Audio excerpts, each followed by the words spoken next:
Clooney's next movie release was his first under the direction of the Oscar-winning Coen brothers. Oh Brother, Where Art Thou is based in the 1930s. It was a musical about three escaped convicts. George won a Golden Globe Award for his portrayal of Everett, the ringleader. I didn't really think I was going to win. It's nice. I mean, it's a great feeling when somebody says, you know, when somebody gives you this. Any actor in this room, given the chance to work on a Coen brothers film, would do it. Anyone. And so the idea that I got a chance to do that first and foremost, and then I couldn't believe that I was going to do a musical comedy playing Ulysses, set in the mid-30s. I couldn't believe it. The soundtrack for Oh Brother, Where Art Thou was a huge hit, surpassing the success of the film. However, George couldn't take credit for that. His singing voice was dubbed. In 2001, Clooney turned 40 and had a cameo in Robert Rodriguez's family film, Spy Kids. George also chalked up another box office win with the star-studded caper movie, Ocean's 11, a remake of a Frank Sinatra picture. Friend Steven Soderbergh directed. With so many big-name stars, including Julia Roberts and Brad Pitt, the actors agreed to work for less than their usual multi-million-dollar salary. In order to do a film like this now, in this day and age, with the kind of money that these guys make, that we all make at what we do, you couldn't make this film. I mean, everybody had to come in and say, okay, let's all just throw all of that out. Throw the money out and, you know, we'll gamble on the back end, and if we make money, we make money, but let's go make a film we'd like to make. Clooney's Ocean 11 co-star, Brad Pitt, had his own reasons for making the movie. I've been trying to get it next to Soderbergh for a while, and this is the first one he'd take me, so I was in then. Why was Soderbergh? Then there was Clooney. That was a bit of a drawback, but I decided, what the hell. The Bellagio, the Mirage, and the MGM Grand. Together, they're three of the most profitable casinos in Las Vegas. Ocean's 11 was another blockbuster hit for Clooney. He and Steven Soderbergh formed a production company. In 2002, George produced and co-starred in the comedy Welcome to Collinwood. Hide the safe. Hide the safe. Throw it off the side.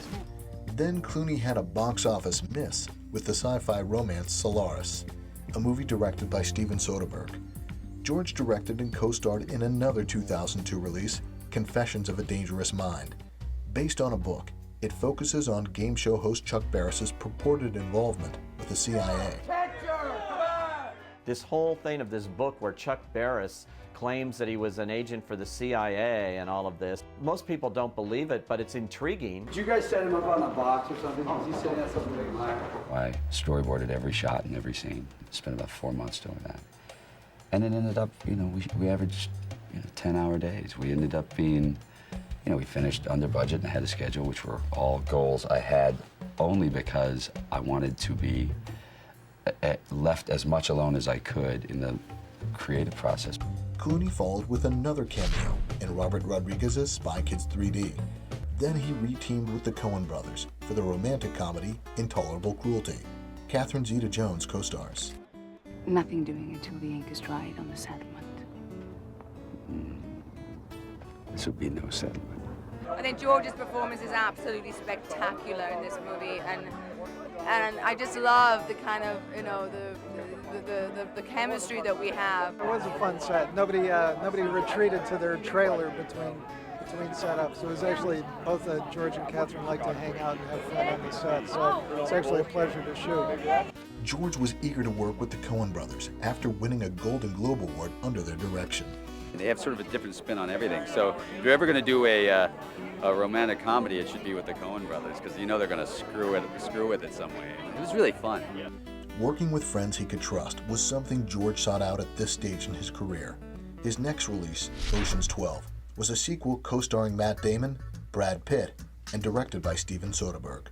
Clooney also produced the movie. No, we'll see if it works. We're really happy with this one. George's date for the Ocean's 12 premiere, his girlfriend, British TV personality Lisa Snowdon. After another Ocean's romp, Clooney got serious in 2005, writing, directing, and co-starring in Good Night and Good Luck.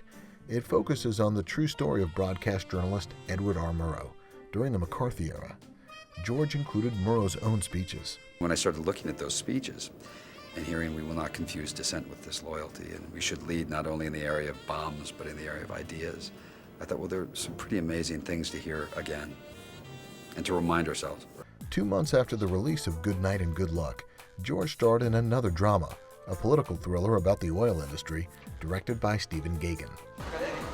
We feel like we want to be part of the cinematic, not to preach, not to tell people what to think, but to say, let's ask questions again, without them being civics lessons.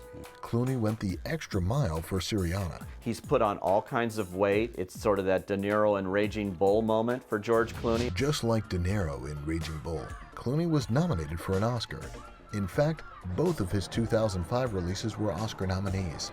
George received Best Screenplay and Directing Oscar nominations for Good Night and Good Luck. A triple nominee in the Directing and Original Screenplay categories for Good Night and Good Luck, and in the Supporting Actor category for Syriana, George Clooney.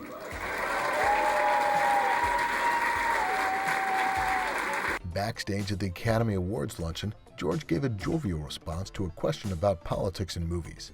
I'm bringing Dick Cheney as my date. I don't know if that's overtly political. It's so nice. He called me up and invited me to go hunting.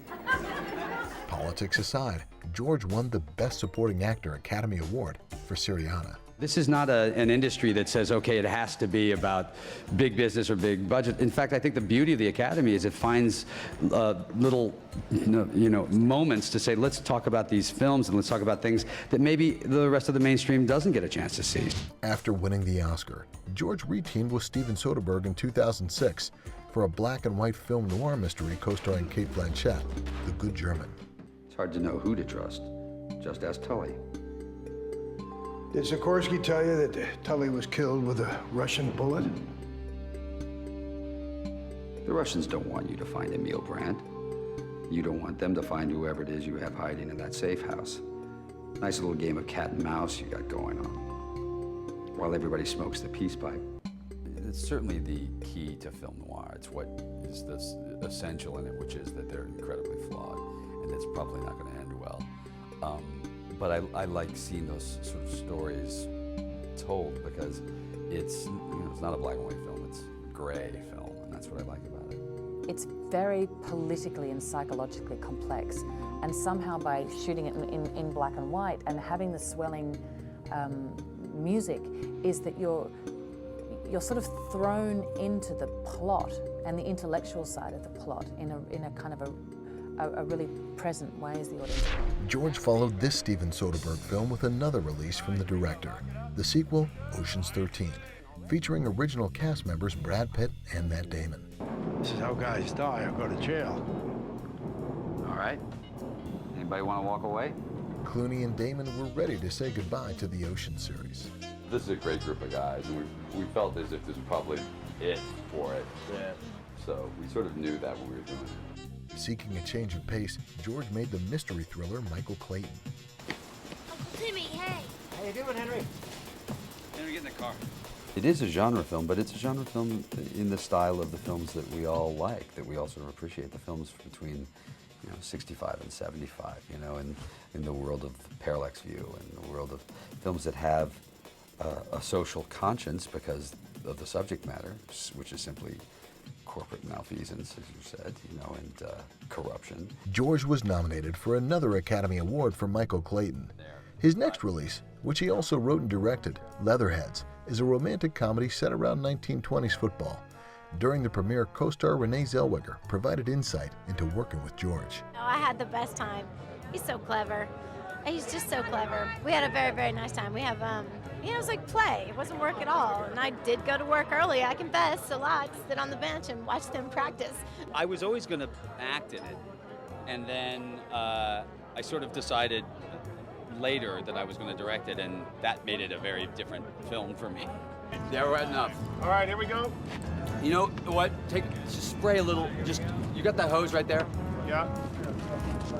Okay, we want to just get some... Okay, good. Really quick. Okay, guys, just right here. Just spray it right down. George re-teamed with the Coen brothers and Brad Pitt for his next movie, Burn After Reading, about two gym employees who try to sell the memoirs of a CIA agent.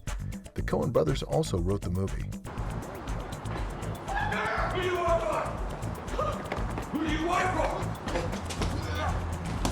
for? Well, the thing that disturbed me most about this film is that he plays sort of this, he's stooping everybody in the movie, and he's sort of this sad, moronic character. And they called me up and told me they wrote the part for me, which worried me a lot. But, but I grew the beard and go to work. This was Clooney's third film with the Coen brothers.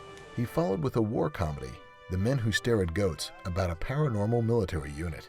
Listen, you can't do a movie called The Men Who Stare at Goats and not make it a comedy, because I think then you're in real trouble. But yeah, it's sort of important. It's a pretty funny movie, a pretty funny premise in general. I can't find it. It's the curse. What curse? They took this beautiful thing that we've been building, they corrupted it. They destroyed the New Earth Army. Who destroyed it? I did. Besides The Men Who Stare at Goats, George also worked on an Oscar-nominated animated family film, Fantastic Mr. Fox. And he was nominated for another Oscar himself for his drama, Up in the Air, playing a man who travels the country to fire people.